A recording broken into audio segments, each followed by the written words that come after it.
Good evening. எல்லாருக்கும் வணக்கம்.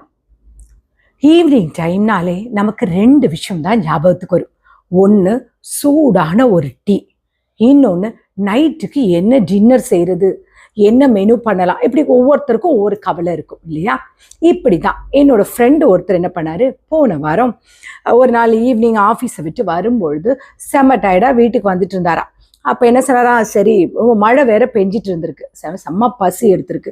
சரி நம்ம வரும்போது நல்ல ஒரு ரோட்டோரத்தில் ஒரு பிரியாணி கடை இருந்தது, செம்ம ரஷ்ஷாக இருந்தது. அப்போ அவர் என்ன நினைச்சாரா, நம்மளும் சாப்பிட்டுட்டு வீட்டில் ஒய்ஃபுக்கும் கொஞ்சம் வாங்கிட்டு போகலாம் அப்படின்னு நினைச்சாராம். போர்டை பார்த்தா சிக்கன் பிரியாணி 90 ருப்பீஸாம். இவருக்கு பயங்கர ஆச்சரியம். ஆனால் அவ்வளோ கூட்டம் இருக்கு, இவருக்கு புரியலையா, 90 ருப்பீஸ்க்கு பிரியாணியா?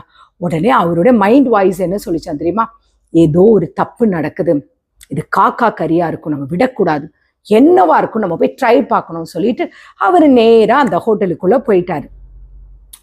ஒரு 90 ருப்பீஸ் தானே, போனா போகுதுன்னு சொல்லிட்டு பசி வேற, மழை சமயம், இந்த வாசனை வேற கபகபன்னு அப்படியே வயிறை பிடிச்சி இழுக்குதுன்னு இவர் உள்ள போனார். உள்ள போனா செம்ம கூட்டம். ஒரு வழியா போட்டி போட்டு நடுவுல சீட்டு பிடிச்சி உட்கார்ந்துட்டாராம். பிரியாணியும் ஆர்டர் பண்ணிட்டாராம். வெயிலையில சூடா பிரியாணி கொண்டு வந்து வைக்கிறான், வாசனை வேற லெவலாம். ஆனா உள்ள கைய வச்சு கிளறி பார்த்தா ஒரே ஒரு சின்ன எலும்பு துண்டு மட்டும்தான் இருந்துச்சான். இவருக்கு பயங்கர ஷாக்கு, அதுலயும் கறியே இல்லையா. அவர் அப்படியே செம்ம கடுப்பாயி நேரா அந்த சர்வர் பையனை, டேய் தம்பி இங்க வா அப்படின்னு கூப்பிட்டாராம். அந்த சப்ளையர் பையன் வந்தானா. வந்துட்டு, இது சிக்கன் பிரியாணியா இல்ல சிக்கனோட வாசனை மட்டும் காட்டுற பிரியாணியா அப்படின்னு கேட்டார். ஏன்னா இதுல கறி இல்லையே நாராம். உடனே அந்த பையன் சிரிச்சுக்கிட்டே சொன்னானா, சார் நீங்க கொடுக்கறது 90 ருப்பீஸ் இல்லையா, இந்த 90 ரூபாய்க்கு நீங்க என்ன இல்ல டைனோசரோட லெக்கா பார்க்க முடியும்? சாதாரண இந்த பிரியாணி தானே இருக்கும் அப்படின்னு சொன்னானா. சுத்தி இருந்தவங்க இவரை ஒரு மாதிரி பார்த்து சிரிக்க ஆரம்பிச்சிட்டாங்களாம். இவருக்கா, ஐயோ எனக்கு அவர் சொல்லும் போது எனக்கே சிரிப்பு வந்துருச்சு. ஆனாலும் அவர் ரொம்ப சீரியஸா சொல்றாரு, நம்ம கேட்கும் போது கிண்டல் பண்ணக்கூடாதுல்ல, சொன்னா அப்படியே அமைதியா உட்காந்துருந்தேன். அடுத்து அவன் ஒண்ணு சொன்ன விஷயம்தான் அவரை ரொம்ப யோசிக்க வச்சுது. அவர் சொன்னது என்னையும் யோசிக்க வச்சுது.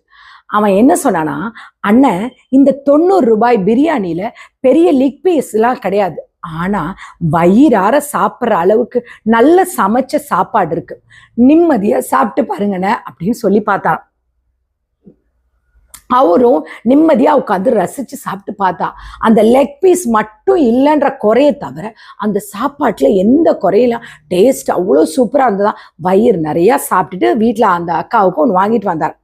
சாப்பிட்டுக்கு வரும்போது அவர் இந்த விஷயத்த யோசிச்சிட்டே வந்தார். அவர் என்கிட்ட சொன்னார். சொன்ன உடனே நான் இந்த 90 ரூபாய் பிரியாணி கதையை யோசிச்சப்போ, இது நம்மளுடைய ரியல் லைஃபோட கனெக்ட் பண்ணி பார்க்கலாம்ல, ஒரு கனெக்ட் ஆகும். அதை நான் உங்களுக்கு சொல்லட்டுமா எப்படின்னு? இன்னைக்கு நம்ம எல்லாரும் சொசைட்டியில எப்படி வாழ்றோம் தெரியுமா?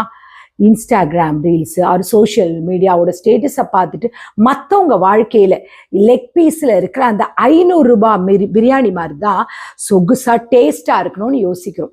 நம்ம வாழ்க்கை இந்த 90 ரூபாய் பிரியாணி தான் மொட்டையா இருக்கு அப்படின்னு நம்ம ஃபீல் பண்றோம். பக்கத்து வீட்டுக்காரன் புது கார் வாங்கினா நமக்கே இன்னும் கார் இல்லை அப்படின்னு நம்ம கவலைப்படுறோம். ஆஃபீஸ்ல அடுத்தவனுக்கு ப்ரமோஷன் கிடைச்சா நமக்கு வயிறு கபு கபுன்னு எரியுது இல்லையா?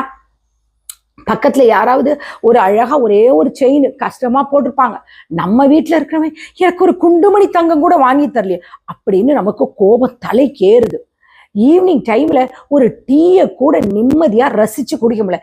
எந்த நேரமுக்கு யோசனை, இந்த 90 ரூபாய் பிரியாணி மாதிரி விட்டுட்டு 500 ரூபாய் பிரியாணி பத்தியே யோசனை ஓடிட்டு இருக்கு. வாழ்க்கையில நமக்கு பெரிய லெக் பீஸ் கிடைக்கலன்னா நீங்க கவலைப்படக்கூடாது. தட்டுல இருக்கிற பிரியாணியோட ருசியை நம்ம மறக்க கூடாதுங்க.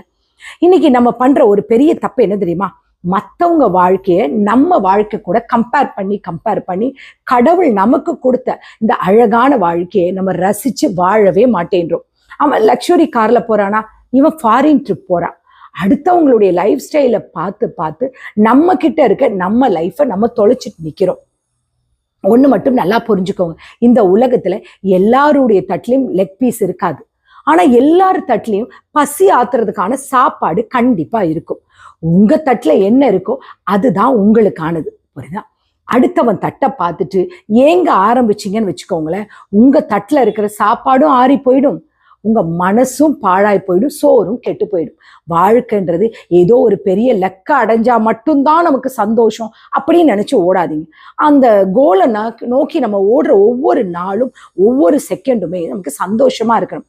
இன்னைக்கு உங்க கையில இருக்கிற வேலை, உங்களை சுத்தி இருக்கிற உங்க குடும்பம், உங்களை நேசிக்கிற மனிதர்கள், இது எல்லாமே வந்துட்டு பல பேருக்கு கிடைக்காத ஒரு மிகப்பெரிய வரம். ஜெயிச்சவன் மட்டும்தான் வாழ்றான்னு இல்லைங்க. தோத்துட்டு இருந்தாலுமே தினமும் காலையில எழுந்துல பாத்துக்கலாம் அப்படின்னு ஒரு நம்பிக்கையோட எழும்புறான் பாத்தீங்களா, அவன் தாங்க உண்மையான ஹீரோ. தெரியுமா உங்களுக்கு? வாழ்க்கையில 5 ஸ்டார் ஹோட்டல் மெனு கார்டு மாதிரி கிடையாது நம்ம வாழ்க்கை. நம்ம ஆசைப்பட்டதெல்லாம் உடனே வர்றதுக்கு அது ஒரு ரோட்டோர பிரியாணி கடை மாதிரி தான். எதிர்பார்ப்ப கொஞ்சம் குறைச்சிக்கிட்டு உழைப்ப மட்டும் அதிகமாக்குனீங்கன்னு வச்சுக்கோங்க, ஏமாத்தம் உங்களுக்கு வரவே வராதுங்க. கண்டிப்பா விக்ட்ரி உங்களை தேடி வரும். அதனால இன்னைக்கு ஈவினிங் இந்த இடத்த விட்டு நீங்க வெளியே போகும்போது இந்த வீடியோ பார்த்துட்டு அவனுக்கு இது கிடைச்சிருக்கு எனக்கு இது கிடைக்கல அப்படின்னு பொறாம கவலையோடலாம் இருக்காதீங்க. அதை எல்லாத்தையும் அப்படியே மூட்டை கட்டி தூரத்துக்கு போட்டுருங்க. உங்க வாழ்க்கை உங்களோடது. உங்க பாதையில உங்க ஸ்டைல ரசிச்சு வாழ கத்துக்கோங்க. உங்க தட்டுல இருக்கிற பிரியாணிக்கு நீங்க மட்டும்தாங்க ராஜா. நன்றி, வணக்கம்.